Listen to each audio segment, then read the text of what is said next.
Shalom, welcome to Up Close and Personal Podcast with me Rebecca Masih and my co-host Ibu Elke Wijanarko. Shalom. From Menara Doa, Jakarta.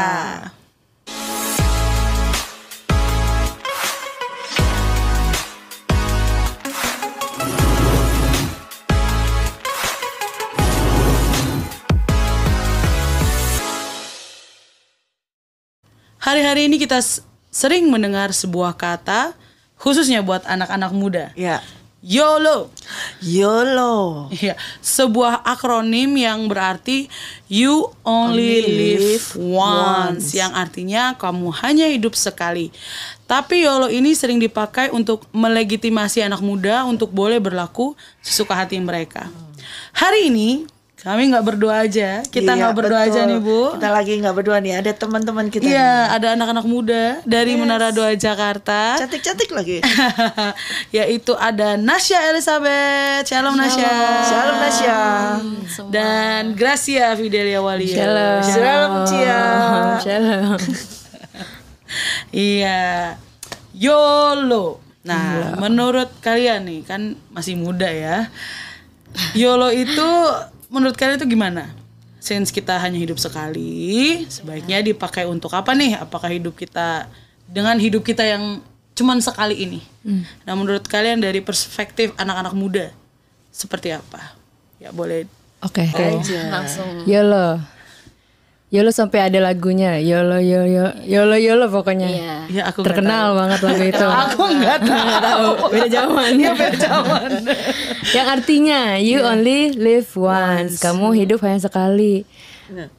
Aku sering dengar itu dan ada dua pandangan di sini. Pandangan dunia dan pandangan surga gitu kan. Kalau anak-anak dunia mungkin mikirnya you only live once, jadi pakai hidupmu untuk kesenangan hati lo yang membuat lo senang, pakai pos-posin selama ada di dunia ini gitu. Lo mau ngapain gak apa-apa, yang penting lo senang, lo happy, lo puas. Tapi kalau pandangan surga, karena kamu hidup di dunia cuma sekali, jadi pakai itu dengan sebaik-baiknya, dengan supaya kita hidup bermanfaat buat orang-orang lain, hidup seturut firman Tuhan, hidup seturut apa yang Tuhan kasih pesan buat kita. Jadi menurut aku ada dua perspektif, dari menurut dunia dan menurut surga gitu. Oh, mantap. Nah, kalau Nasya, seorang Nasya, YOLO yang katanya ada lagunya yang kita di mana aku nggak tahu. Sama Becca. Cuman di era aku dan Cia aja nih. Betul. Yang ngerti berdua-dua. Nah, itu gimana tuh? Kalau YOLO menurut pandangan dunia tadi seperti yang Cia udah bilang kan, you only live once, dimana sekarang YOLO itu banyak dipakai untuk menormalisasikan segala hal-hal ya kan yang ada di dunia ini secara pergaulan dan lain-lainnya menurut anak-anak muda. Nasya pun juga dulu punya cara pandang, pola pikir yang sama dengan anak-anak muda sekarang yang ada di dunia ini tentang YOLO tersebut. Bagaimana waktu itu Nasya berpikir, ya karena gue cuman hidup satu kali, ya gue puas-puasin aja. Dan ini menyangkut kayak yang udah pernah di podcastin juga tentang free will tersebut. Jadi Nasya pikir, ya hidup-hidup gue, suka-suka gue gitu. Dan pada saat itu benar-benar banyak banget kayak doktrin-doktrin ya, statement-statement juga tentang YOLO ini. Dan Nasya terapin itu di kehidupan Nasya. Jadi hidup Nasya tuh jadi, kalau bahasa Nasya tuh jadi selebor, jadi suka-sukanya aja gitu. Tapi semau gue iya gitu. Semau gue. Tapi waktu pas di Menara ya, pertama kali Nasya tahu tentang kebenaran tentang YOLO ini waktu pas kita di live ministry ya. Dan itu benar-benar membukakan pola pikir Nasya, mengubah cara pandang Nasya tentang YOLO ini. Bagaimana YOLO, you only live once ini sebenarnya tuh nggak ada di dalam sistem kerajaan surga. Dan itu yang membuat Nasya minta ampun sih sama Tuhan, karena dulu Nasya seperti itu. Oh iya, waktu itu gue kayak gitu tuh gitu. Kayaknya itu ya banyak orang-orang anak-anak muda. Tapi saya rasa bukan hanya anak muda aja deh kayaknya kayaknya Beca ya. yang dewasa dan udah di atas kita juga. Ada juga yang punya pemikiran kita kan hidup cuma sekali, so what gitu loh ya kan. Kenapa kok kita tidak kerjakan ini yang semaksimal mungkin, bekerja sampai siang malam, pagi siang malam gitu, seperti itu. Untuk apa? Kumpulin duit banyak, entar itu untuk apa? Jalan-jalan dong. Kita sekali harus keliling dunia, hidup sekali harus menikmati itu. Kayak gitu kayaknya bukan hanya anak muda sih, ya kan? Banyak juga orang-orang dewasa yang malah juga yang mereka ini, oh ya kapan lagi kita bisa kan gitu? Yang pikir kapan lagi nih, mumpung nih kayak gitu. Mumpung ada. Gitu mungkin ada kesempatan kita harus cari ngumpulin duit sebanyak mungkin buat apa? Ya kita jalanin, kita habisin misalnya seperti itu. Iya benar sih. Iya kalau begitu? Iya benar, kalau di rentang usia aku gitu ya, mungkin kita bekerja sekeras-kerasnya gitu ya, sampai nggak tahu waktu, bahkan kesehatan apa segala macam, keluarga kita. Udah pokoknya gue kerja supaya nanti ketika gue tua, nah gue udah aman gitu. Gue bisa melakukan apapun yang gue lakuin, kayak gue pengen keliling dunia gitu. Jadi ya udah gue kerja aja pokoknya, jadi workaholic kayak gitu. Iya. Kalau di anak-anak muda mungkin lebih ke ini ya Bu, YOLO ya, gue pengen seneng-seneng merasakan segala sesuatu yang euforia. Iya belum pernah gue rasain gitu ya. Misalnya mungkin kalau secara dunia akhirnya arahnya itu jadi negatif ya Bu. Kebanyakan itu kalau secara dunia YOLO itu negatif gitu ya. Jadi kayak gue mau ngedrugs gitu kan, atau gue mau nyoba A, nyoba B, nyoba C yang adalah negatif. Karena berpikiran kalau kita itu memang hidup cuman satu kali gitu. Padahal kita nggak tahu ya kalau misalnya hidup sekali, tapi nanti di sananya kan selama-lamanya gitu ya. Iya. Saya pun dulu bukan hanya saat-saat sekarang deh. Cuman memang waktu itu nggak ada istilah YOLO. belum ada. Dalam kehidupan saya dulu nggak pakai istilah YOLO. Cuman hidupnya cuman semua gue aja. Suka-suka gue, hidup-hidup gue gitu loh. Cuman gitu aja sih. Jadi nggak ada pakai YOLO segala macam, nggak ada. Tetapi hampir sama sih waktu saya masih muda, tapi cuman pikirin gitu, bodoh amat, ini hidup gue, gue cari duit sendiri, gue habisin sendiri. Nah itu sudah ada seperti itu. Ya ketika saya masih di dunia hidup dalam keadaan kedagingan seperti itu ya. Namun ketika saya mengenalkan firman Tuhan yang benar, bertemu dengan Tuhan Yesus, nah hal tersebut itu betul-betul mengubah dalam kehidupan saya, percuma dengan Tuhan Yesus. Ternyata hidup kita ini ya emang only once, but not once saja begitu saja. Memang life is short ya. Our life is short, but not short. It's long time. After the short life ini, we have a long life. Ya itu yang perlu diperhatikan now. Ya, jadi hidup kita ini singkat, tapi panjang. Ya, nah di hidup yang singkat ini kita harus isi sesuatu. Untuk ketika kita masuk ke dalam kehidupan yang panjang itu, kita bisa hidup panjang. Tapi kalau kita di dalam kehidupan yang singkat ini, kita hanya isi yang singkat-singkat saja dengan semau gue segala, itu kan isi yang singkat. Nah ketika kita hidup yang panjang, kita tidak ada apa-apa juga yang untuk bisa mengisi kehidupan yang panjang. Nah itu saya betul-betul mendapat pengajaran dari Roh Kudus sih tentang hal itu ya, sehingga mulai memperhatikan yang hidup singkat ini. Justru betul, mestinya betul. YOLO betul, kamu hidup sekali itu betul. Tapi harus perhatikan. Justru itu perhatikanlah kehidupanmu yang singkat ini, yang sekali singkat ini harus diperhatikan. Bukan malah justru seenaknya, ya kan gitu ya. Nah, gimana secara ini dalam kehidupan Cia dan Nasya, sudah kamu isi apakah dengan kehidupanmu yang ya sekali ini, singkat ini, sudah kamu isi apa? Firman Tuhan. Asik. Betul-betul anak hamba Tuhan, anak pendeta, betul.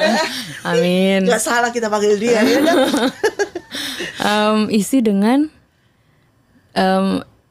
diusahakan, sangat diusahakan isi dengan ya tadi firman Tuhan, dengan kehendak Tuhan. Tapi dulu tuh aku tergila-gila banget dengan yang namanya to-do list. Iya. Aku bangun pagi, apa to-do list, langsung checklist. Kalau nggak checklist, merasa bersalah banget. Terus akhirnya menuntut diri untuk harus produktif pada saat itu. Tapi produktif yang salah. Padahal yang Tuhan mau itu kita produktif yang kudus, produktif yang sesuai dengan kehendaknya. Sesuai dengan kehendak Tuhan, dengar apa kata Roh Kudus. Bangun, kamu harus ini, bukan yang sesuai dengan apa yang muncul di otak aku tulis bla bla bla terus harus aku lakuin sesuai dengan kedagingan aku gitu sih. Jadi ya dulu aku mikirin harus checklist semua to-do list yang supaya aku merasa bisa produktif. Tapi sekarang belajar untuk taat apa yang Tuhan suruh, jadi nggak pakai to do list lagi yang mikirin muasin kedagingan doang supaya aku puas di malam hari. Udah checklist semua nih, senang bisa tidur lelap lenyap tidur lelap. Terus besok pagi tulis lagi, lakuin lagi hal yang sama. Tapi hari ini belajar untuk denger apa kata Roh Kudus, gak mau maunya sendiri gitu. Jadi produktif yang kudus gitu. Wow. Mantap. Luar biasa anak muda yang satu ini ya. Kalau Cia kan bangun tidur ada to-do list-nya. Kalau Nasya kebalikannya. Bangun tidur gak ada to-do list. Jadi masih diem aja di kasur. Kalau dulu ya. Karena ya itu, hidup semau-mau gue. Gak mengikuti apa yang Tuhan mau gitu. Kalau dulu bangun tidur tuh ya cuman main HP, scroll HP ya kan, terus nonton drakor ya kan, maraton drakor malamnya, paginya tidur lagi, lanjut bangun-bangun makan doang, habis itu tidur lagi, kayak gitu terus menerus yang Nasya lakukan, karena Nasya merasa ya hidup gue, suka-suka gue gitu. Tapi sekarang ini nggak bisa kayak gitu, karena puji Tuhan Roh Kudus mengubahkan Nasya dan Nasya tinggal sama ibu. Nggak bisa tuh ya namanya nonton drakor. Iya, jadi yang Nasya lakukan setiap harinya Nasya bertanya, kan di menara ini selalu diajarkan untuk tanya ke Roh Kudus, tanya Roh Kudus mau apa hari ini. Dan itu Nasya lakukan, Nasya terapkan. Roh Kudus, Nasya harus apa? Roh Kudus, Nasya hari ini ngapain? Walaupun sometimes masih ada struggle-nya, masih ada yang kelupaan, yang kelewat, tapi Nasya percaya itu bentuk dari proses gitu. Gitu.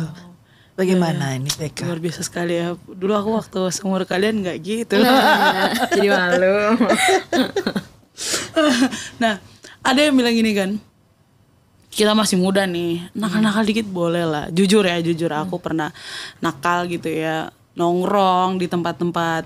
You know lah di Jakarta yang tempatnya itu gitu tiap yang gelap-gelap itu ya. Malam minggu gitu ya kan. Malamnya nongkrong di situ, jam 7 pagi gue udah pelayanan gitu, dengan oleng-oleng gitu kan gitu. Nah, menurut kalian ya sebagai anak muda ya saya udah, maksudnya aku minta ampun gitu ya, waktu itu aku pernah seperti itu gitu.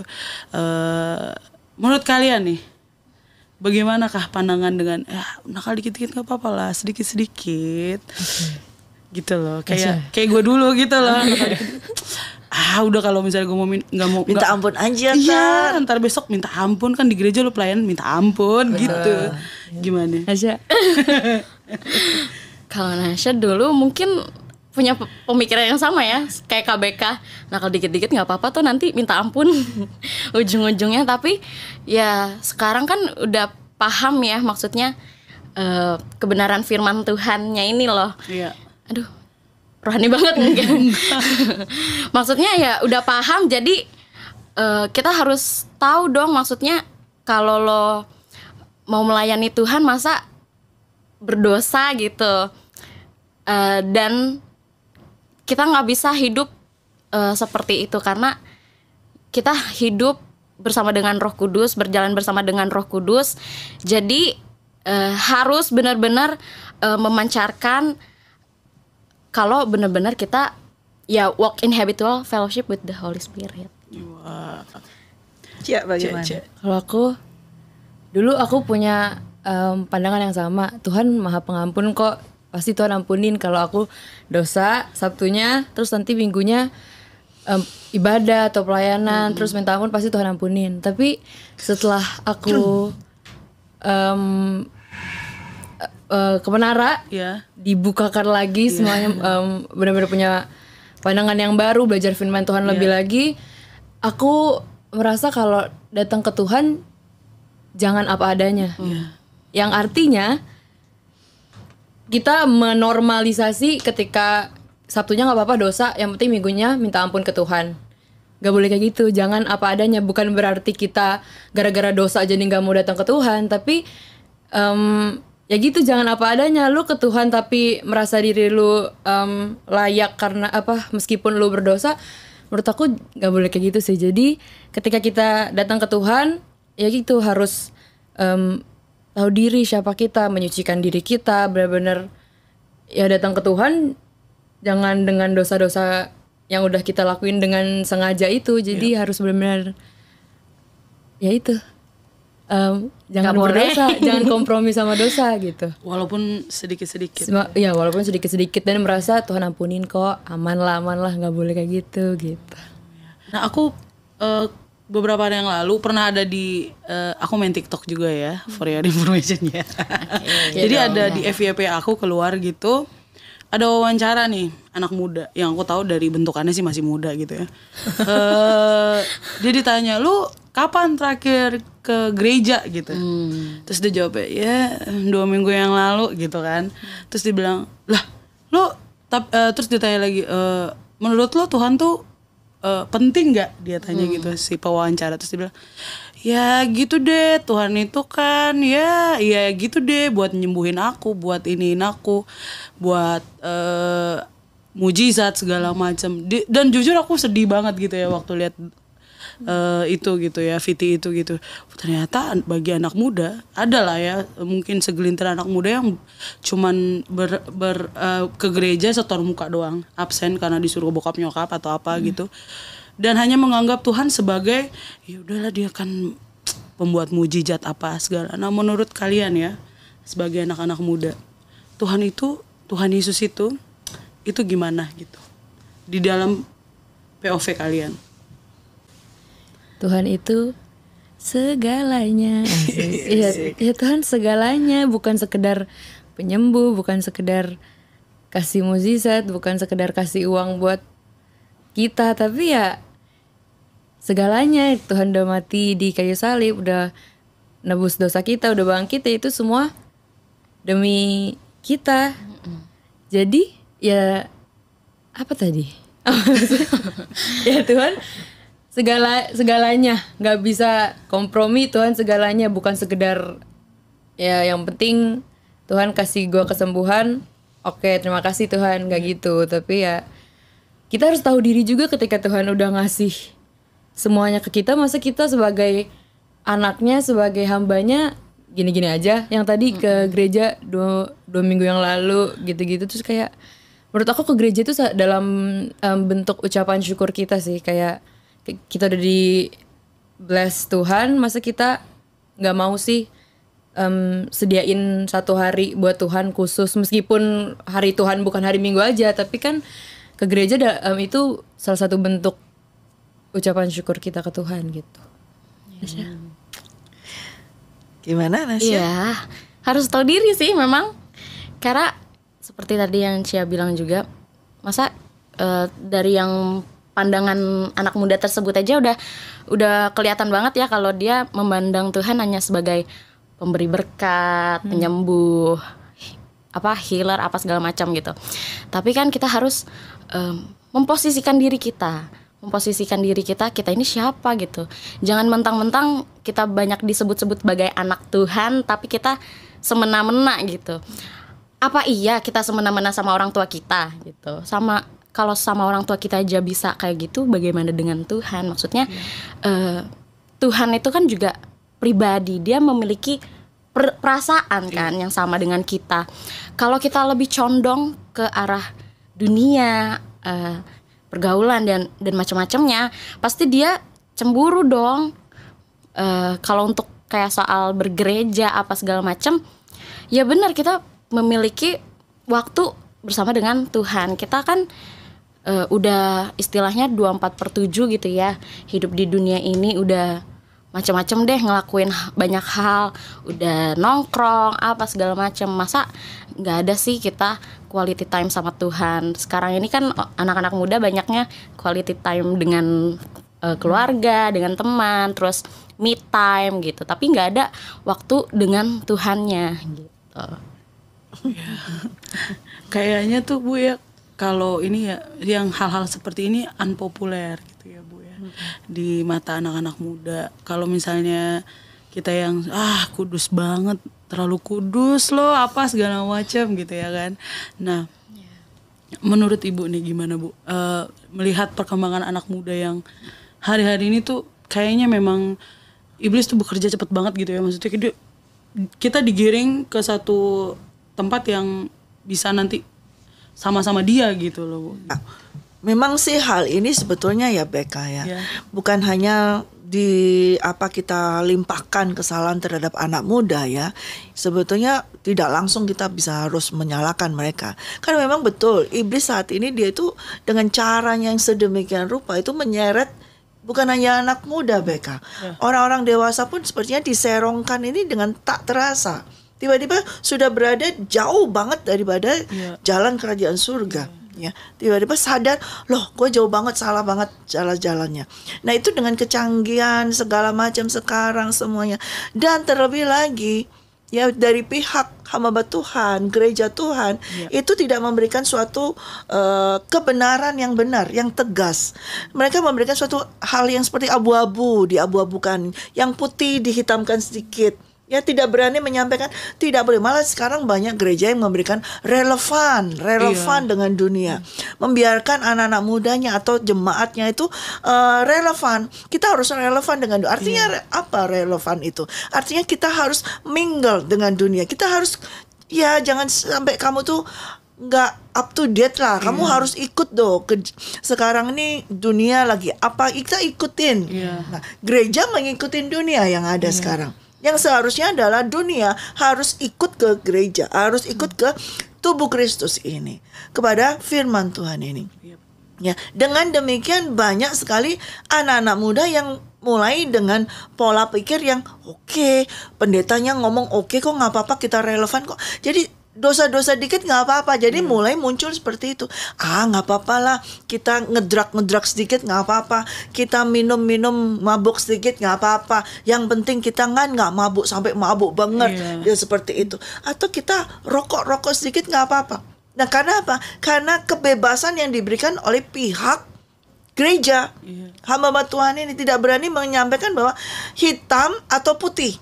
Ya, malah justru sekarang yang putih dihitamkan sedikit, jadi seperti ada abu-abu. Bukan abu-abu, kalau abu-abu mereka nggak berani banget ya, tapi kayak putih-putih yang bukan putih tuh ya, kayak putih tulang lah, ada ini nggak apa-apa. Tadi kan kamu bilang sedikit-sedikit nggak apa-apa. Nah itu berarti putih, tapi keinginan daripada kerajaan surga adalah harus putih bersih, no sin. Ya, tidak ada dosa sedikit pun putih. Nah itu tidak berani disampaikan hal tersebut kepada generasi muda ini atau jemaatnya. Jadi mereka hanya berani seperti meninabobokan. Dosa sedikit nggak apa-apa, kamu minta ampun saya ini, nggak apa-apa, kamu pasti diampuni, sudah nggak apa-apa.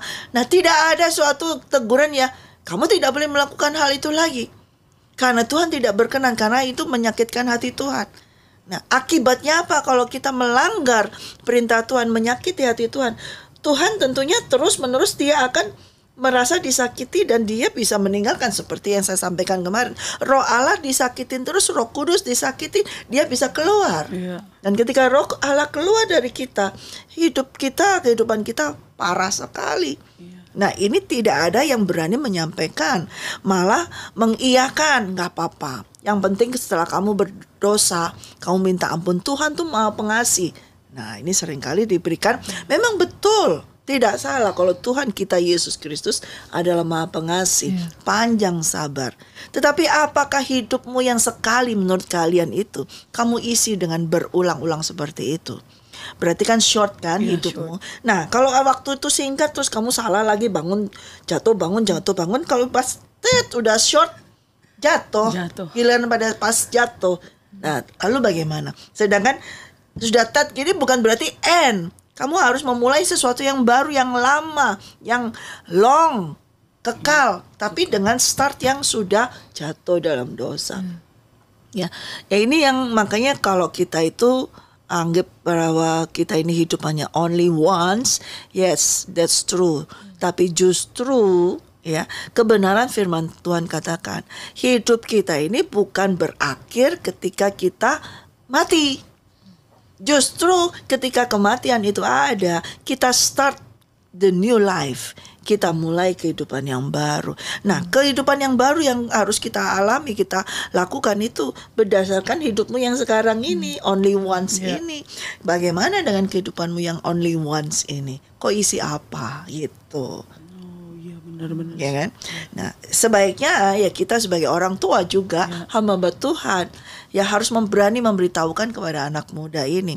Ya, jangan sampai membuat sebagai tadi relevan dong, kita harus ini ya, namanya anak muda ya, kita harus bisa mengerti dong mereka kan gitu, seperti itu harus bisa dimengerti. Bolehlah minum sedikit, bolehlah ikut-ikut situ sedikit, nggak apa-apa, tapi nggak bisa gitu ya. Firman Tuhan, kerajaan surga nggak bisa dibuat main-main seperti itu. Apa yang kau tabur engkau akan tuai.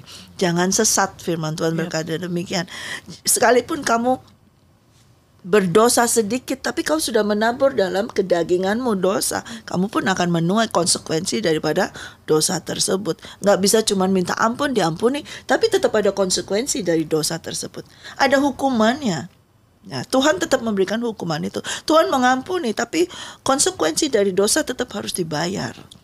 Ya, itu harus diberitahukan. Dengan demikian, maka setelah dikasih tahu, kamu kalau berdosa, kamu diampuni, tapi dari akibat dosa itu ada konsekuensi yang harus kamu bayar. Masa kamu masih mau besok dosa lagi, ampuni, ya nggak apa-apa deh gue bayar. Akhirnya bayarnya utang banyak. Nggak mau, nah seperti itu. Iya, gitu. Wah, nah menurut kalian berdua nih, dengan tadi apa yang udah ibu bilang itu gimana tuh? Kan karena banyak ya, maksudnya relevan. Dulu aku juga, kita harus mengikuti tren sekarang nih dan dibawa masuk ke anak-anak muda gitu kan. Jadi biar kata mereka nggak usah, istilahnya ya, nggak usah party di sana, partinya di sini aja di gereja. Partinya di gereja gitu sama. Kan lebih holy gitu kan. Nah menurut kalian kayak gimana tuh?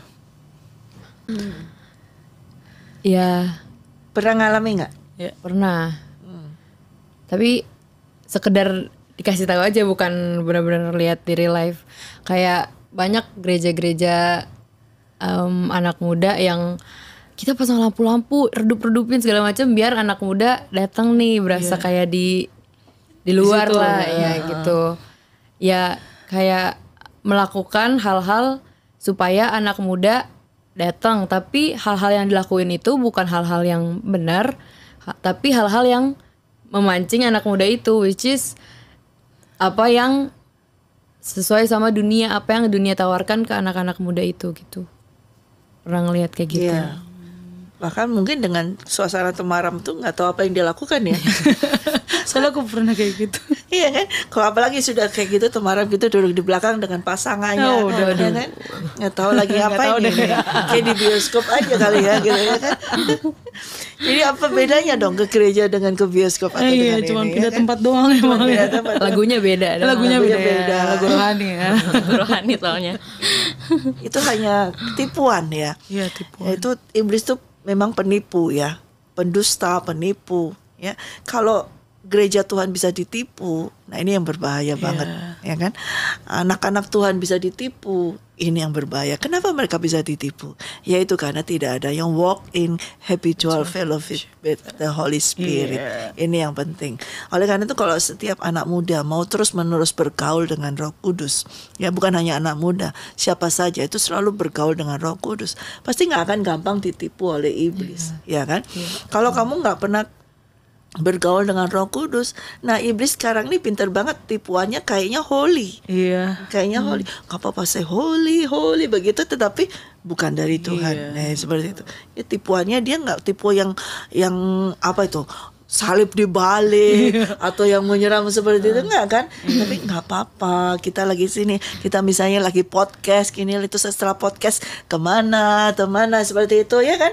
Oh kita habis ini lagi pelayanan ini kita, terus ntar kita kunjungan kemana atau kita lagi ngobrolin soal firman tapi nggak di gereja, di tempat yang gelap ini, nggak apa-apa, kita lagi sharing firman ya, tetapi sambil melihat sesuatu nih, sambil melihat tontonan apa nih seperti itu ya kan? Iya, yang ada sih awalnya ya, mungkin awalnya kita pengen pelayanan.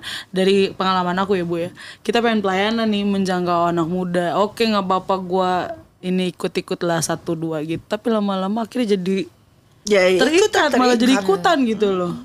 Bener sih, memang lebih baik nggak usah gitu, karena kita nggak kuat. Itu harus berani menyatakan diri atau set the boundaries ya. Oh aku bukan nih di sini. Ya, nah inilah pentingnya kita ini bergaul, yaitu sehingga tahu oh ini salah jalan. Kalau kita nggak tahu salah jalan, oh ya benar kali kayak gitu ya kan, nggak apa-apa. Oh itu banyak orang kok yang di situ. Ya belum tentu orang yang banyak di tempat jalan itu jalan yang benar, belum tentu. Ya justru kalau kita lihat itu ini jalan sepi nggak ada orang sama sekali, salah jalan kali ya seperti itu.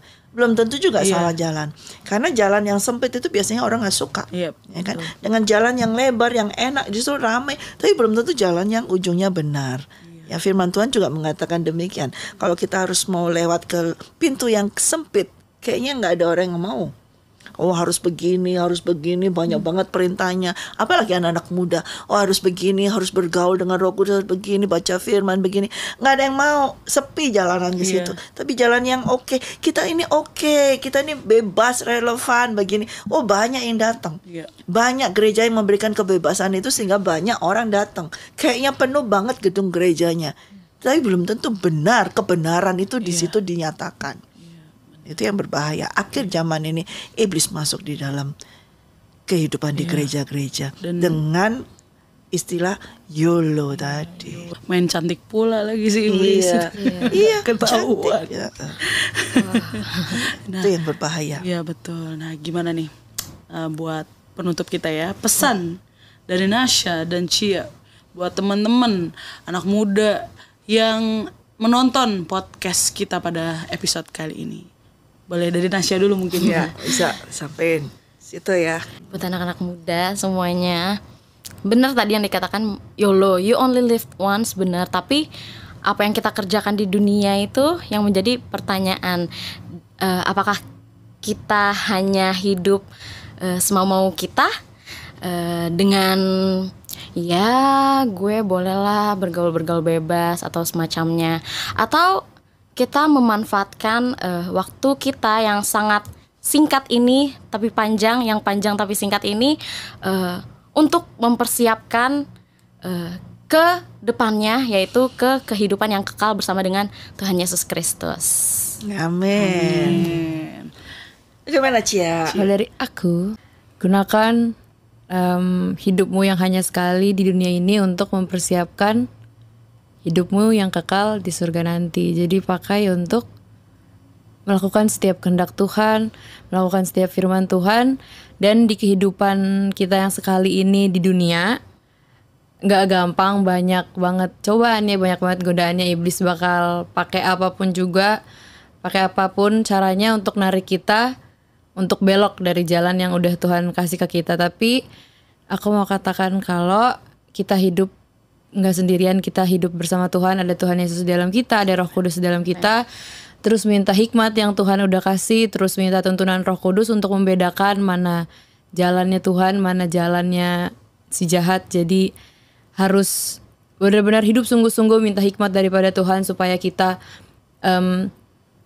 bisa memperoleh hidup yang kekal, supaya ketika Tuhan datang, Tuhan dapati kita hidup berkenan. Ketika Tuhan datang, Tuhan dapati kita hidup seturut dan sejalan kehendak Tuhan Yesus gitu. Haleluya. Puji Tuhan. Jadi you only live once. Pergunakanlah itu dengan sebaik-baiknya ya Bapak Ibu Saudara, teman-teman sekalian. Jangan dipakai buat seenak-enaknya gitu ya. Karena yang setelah kita hidup ini ada yang eternal ya, lebih panjang kekal lagi. gitu ya, selama-lamanya setelah kita dari dunia ini. Jadi pakailah hidup kita sebaik-baiknya sesuai dengan tuntunan daripada Roh Kudus. Terima kasih Cia. Terima kasih Nasya. Terima kasih juga Ibu. Terima kasih Beka. Iya, hari ini sharing-sharing kita ya tentang anak-anak muda. Sampai di sini dulu podcast kita pada hari ini. Terima kasih untuk supportnya Bapak, Ibu, Saudara, teman-teman sekalian. Jangan lupa di like, subscribe, nyalakan lonceng, dan share podcast up close and personal. Be ready for He is coming. God bless you all. God bless you.